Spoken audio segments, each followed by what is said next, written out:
Ghost guns. You know them. I know them. Everybody knows them. Ghost guns. So last night on 60 Minutes, they aired a 13-minute segment on ghost guns and how basically they're the bane of all human existence. They are one of the most dangerous things in the world and that they need to be more regulated. Today we're going to take a look at these.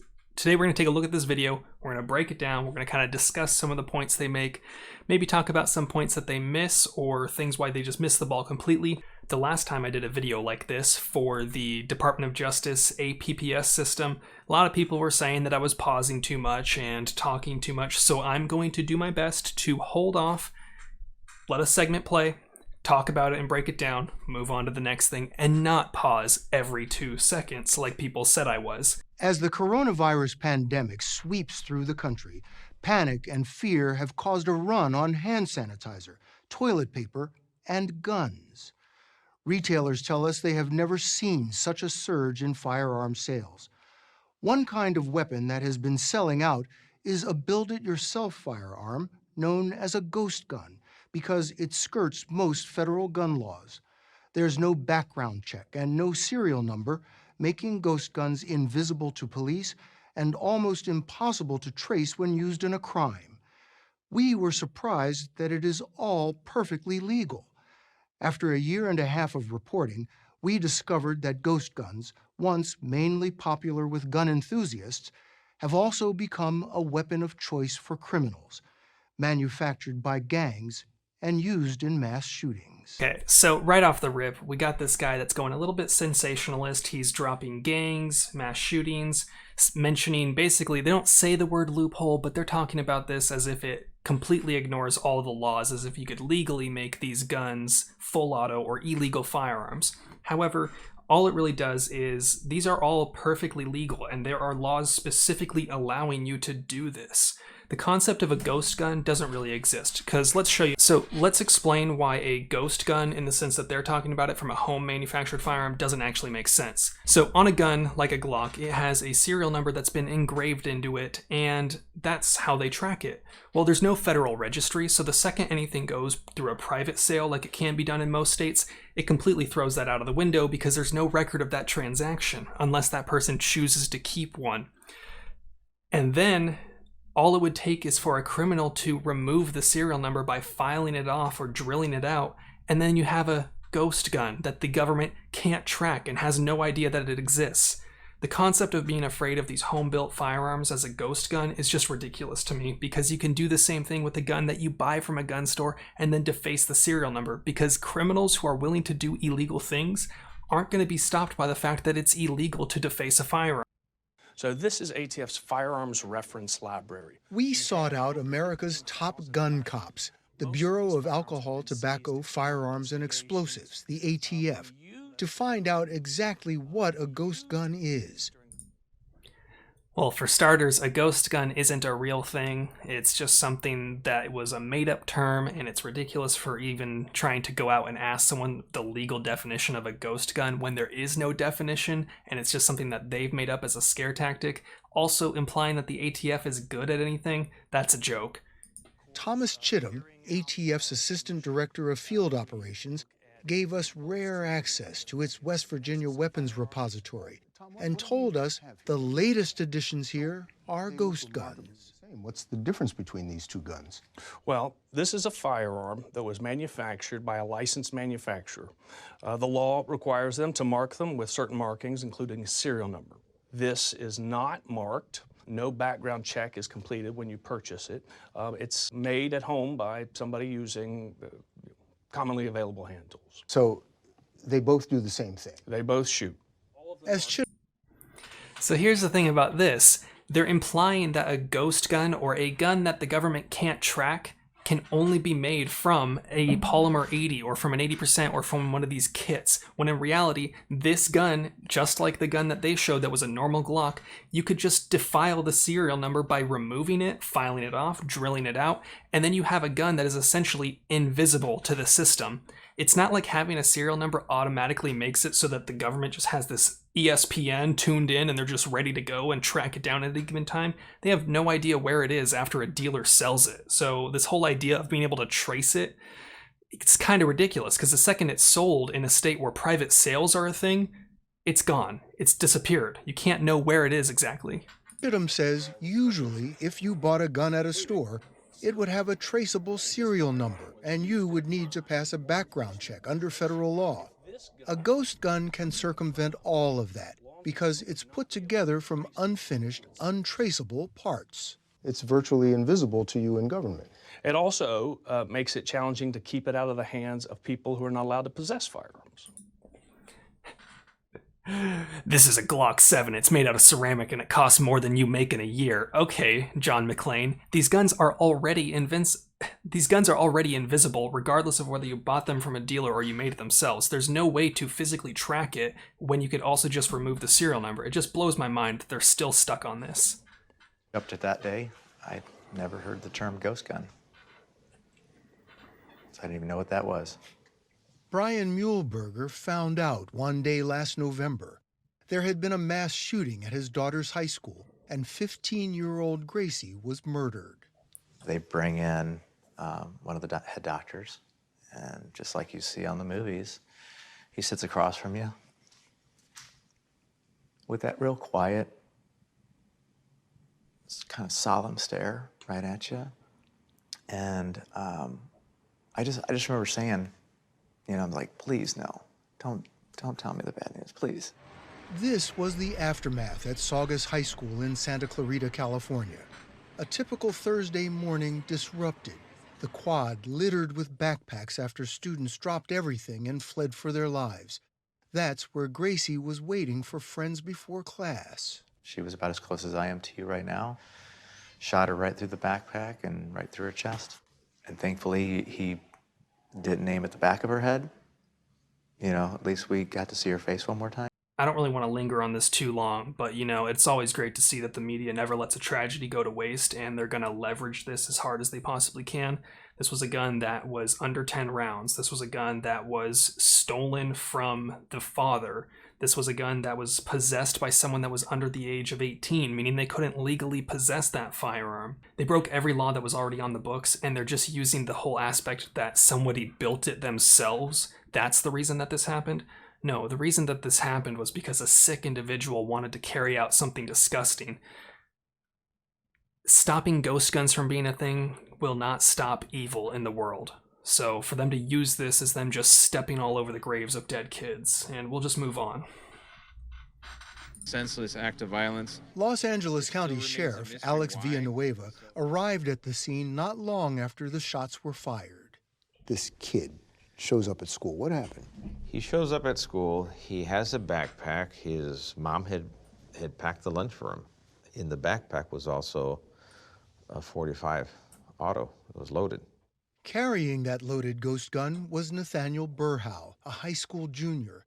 In addition to Gracie, he shot and killed Dominic Blackwell and wounded 3 other students. He saved the last round for himself. So let's break this down for a second. The guy who they're talking to right now, the sheriff, is Alex Villanueva, the person who was found to be incompetent from managing the LA County COVID response, emergency response team.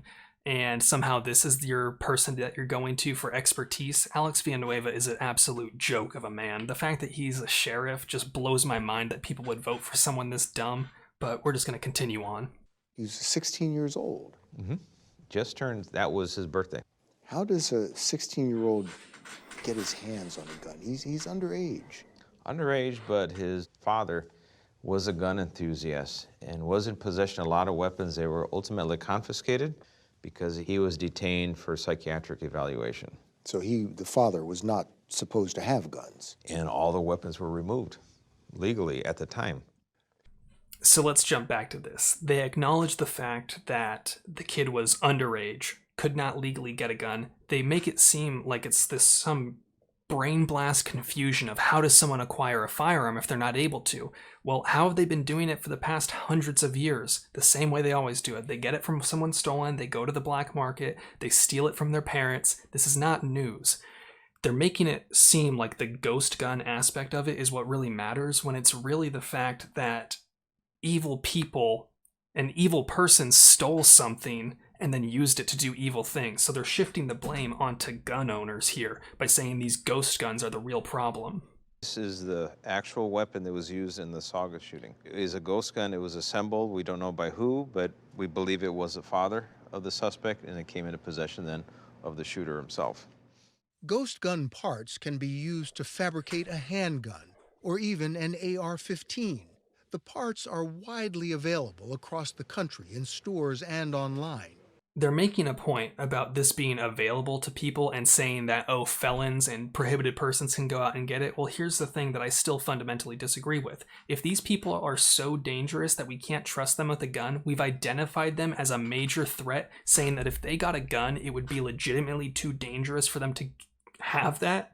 Why are we letting them out in public? Why are we letting them drive 2-ton missiles down school zones?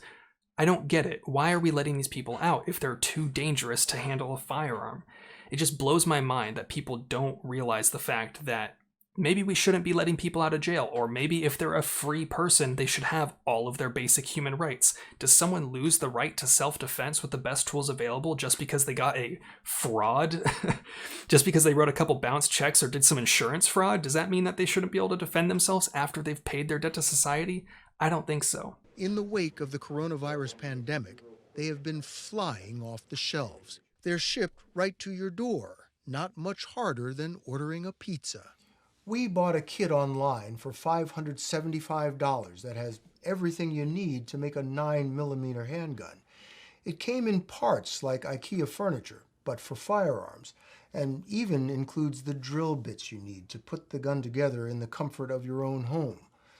Why is it so easy to buy? It even came with the drill bits. Yeah, and we've talked about this before on my channel, how people in California specifically, even law-abiding citizens, are being forced to go out and break the law because the background check system and the way that gun laws work in the state of California are so backwards and broken that people are feeling the only way that they have access to protect themselves would be to go out, buy a ghost gun kit for $570 and have themselves the tools to protect themselves.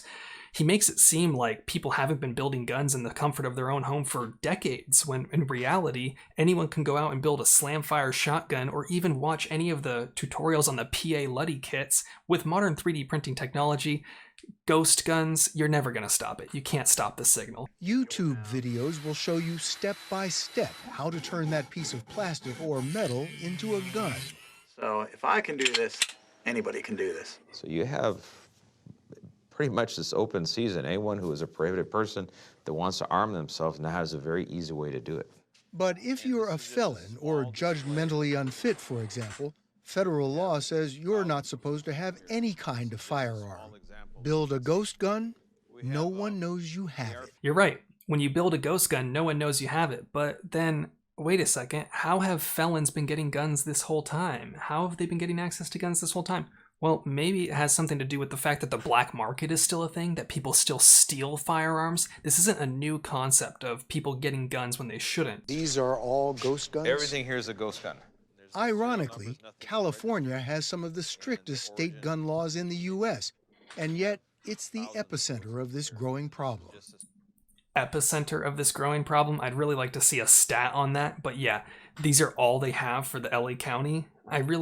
I'm surprised that there's not more. Where on your list of worries do these ghost guns fall? Well, along with terrorism, active shooter, this is way up there on the list. Alex, my dude, you're saying that you believe that terrorism, someone blowing up a building, is equal to someone milling out a firearm frame? Oh boy, what a doozy. Domestic violence, assault with a deadly weapon, drug deal. It's an epidemic that has blindsided police across the country. Without a serial number or paperwork, ghost guns are very difficult for law enforcement to trace or track.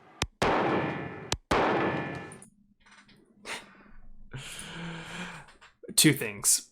Could they have shown a less in shape officer? 2. Could they have shown an officer that knows how to actually grip a gun and manage recoil? And as a third bonus thing, we're going to say, why was that shot even relevant? And here's a tubby officer who can't really control handgun recoil firing into the blank. which is why Thomas Chittum and the ATF are struggling to get a handle on the problem. How many of these guns are on the streets? You have no idea? No, I have no idea. And how many crimes are being committed by these guns? You have no idea? Well, not with precision. They still represent a minority of the firearms that are being used in crimes, but we do see that they're increasing significantly and rapidly. Hey guys, it went up from 0.001% of the guns used in crimes to 0.0012%. That's pretty big. That's a 20% increase. That's how stats work, and when they don't have the actual numbers, this dude's just talking out of his ass. Yeah, there's more of them because they've been in circulation longer. The more time that you have a system on the market, the more time it's going to be used. In the same way that people say the AR-15 is the most common choice of mass shooters everywhere, it's because it's the most common choice of firearm in America. Obviously, things that exist more are going to be used more. So you have no idea how many guns are out there, and you don't know who has them? Right. Here's what our reporting found, contacting local and national law enforcement over the course of a year and a half. At least 38 states and Washington, D.C. have seen criminal cases involving ghost guns. If you've got this many states that have no record of ghost guns being used in a crime, how big of an issue are they really? I don't know, just maybe something to think about. So here's the thing. They're going to beat the dead horse pretty bad by saying, hey, look at these times where people saw that they did crime with them. Yeah, obviously people do crime with stuff. Obviously, if they have ghost guns, they're going to use ghost guns. But most of these people are acquiring their firearms legally, and then it's being stolen from them, and that's how they're being used. Or they're just straight up buying guns legally because there's nothing stopping them from legally owning a firearm, and then they end up being a bad person. You can't use future crimes minority report stuff to stop someone, so there's always going to be crime. There's always going to be evil people out there doing bad things. Having ghost guns doesn't stop it. Having ghost guns doesn't start it. Having ghost guns affects it in no real way. The fact that 12 states have no record of ghost guns being used in crimes? What? And they keep bringing up the idea that mass shooters are choosing to use these guns, when in reality, they're just using whatever guns they have. Most of the time, it's legally acquired, or they steal it from their parents. So I don't know why the ghost guns are being hammered so hard, when the guy even said that it's such a small drop in the bucket of overall crime. I don't get it. But Demetrius Karras says that's not his clientele at all. This dude's legitimately wearing a Hawaiian shirt for this. This guy knows what's up. The whole gun out the door for about $550. He is a former Marine and one of the first to get into the business of selling ghost gun parts in California 10 years ago. Between 300 and 500,000 individual units have passed through my hands. Over what period of time? The last 10 years. Sounds like a lot to me. That's just from your store? That's just from what I've been involved in. There's a lot of companies that are now in this industry, and there are multiple millions of these things that have been created throughout the country at this point. Multiple million. How do you plan on getting a hold of, tracking down, finding all of these ghost guns when they've admitted the fact that they have no idea who has them, where they are, how many there are? There is no way to stop this. You cannot stop the signal. With 3D printing coming around, it basically makes all of the ghost gun things obsolete because you don't even need to leave your house to make what's considered the firearm. So who is buying these kits? It's guys in hard hats. It's also the people who like to work with their hands and do this sort of thing anyway. I'd say hogwash to that entire idea. Hogwash. Hogwash, absolute hogwash. The only people that are interested in that are not enthusiasts into, tinker around with machines. Hobbyists. No, they're not hobbyists. These are people that should never have a firearm, and that's how they found a way to get one.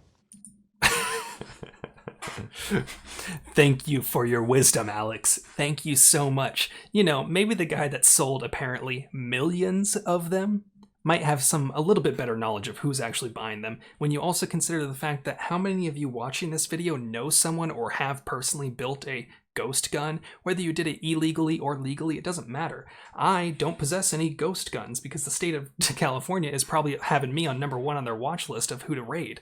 But the amount of people out there that are just normal ass dudes that like building guns, for Alex to even try to say that is just so, it blows me away that he would just blatantly lie. You really believe that this man here has sold millions of these to felons and prohibited persons.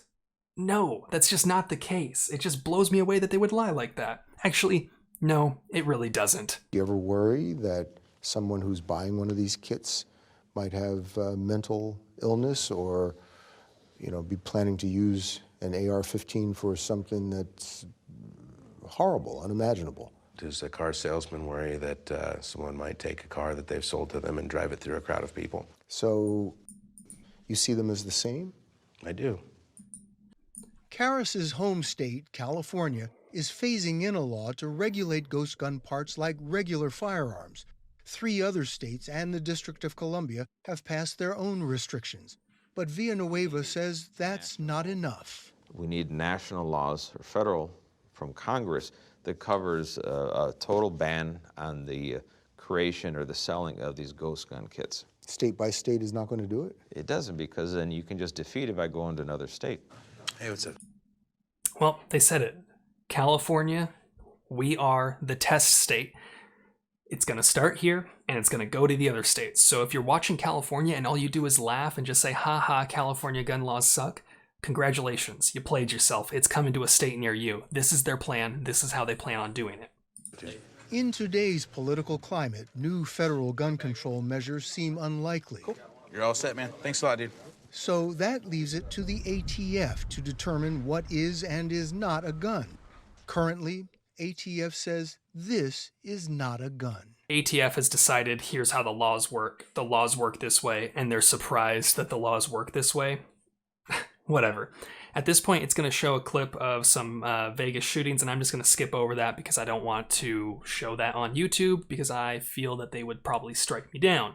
The ATF, Thomas Brandon, helped implement that change and was ready to recommend to his bosses at the Department of Justice that they reclassify certain ghost gun kits, like the one we ordered, as firearms because of how easy they are to put together. They're basically just backpedaling and saying, oh shit, people are really putting some pressure on us, but meanwhile they haven't made any progress on it, and he's going to continue on to say that they've basically kicked it down the road. And he asked him a question about whether or not it's just being kicked along because it's a political hot topic, and they make this seem like, no, that's not the case, but really that's all it is. It is something that they don't want to deal with because, 1, they don't have the balls to try to do it, and 2, they know that they can't legally do that because the laws are set about what is and isn't, and they've already made that determination. You think they accidentally came to the determination that 80% was how much it takes to be a gun or not a gun? No, they definitely went through and looked at what it takes to readily convert something that's not a firearm into a firearm. They know the laws, they know what's legal, they know that they can't do this. I said, I'm going to do everything I can for public safety with my team.